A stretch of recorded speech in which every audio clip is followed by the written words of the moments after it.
A livello politico vorrei che fosse un messaggio soprattutto agli elettori e ai cittadini, un messaggio di fiducia, in quanto questo ha un aspetto che non è assolutamente di natura penale, non ha nulla di tutto questo, è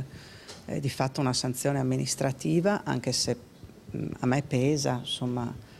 comunque, perché la ritengo assolutamente ingiusta. Incassa il sostegno di Zaia, che la conferma assessore forte di un parere del professor Bertolissi, e passa al contrattacco. Isi Coppola, nella giornata in cui il Consiglio regionale dovrebbe decidere la sua permanenza a Ferrofini, parla per la prima volta della condanna per spese elettorali che potrebbero aver superato il doppio del massimo consentito. Annuncia il ricorso in Cassazione, che si aggiunge alla richiesta di sospensiva. La Coppola definisce la sentenza ingiusta e immotivata, senza pezze giustificative degne di questo nome. Nelle carte, aggiunge l'assessore allo sviluppo della Regione Veneto, alle volte sembra di leggere delle barzellette. Credo che la barzelletta sia quella dell'ARPAV, non perché l'ARPAV sia una barzelletta, anzi è un ente serissimo,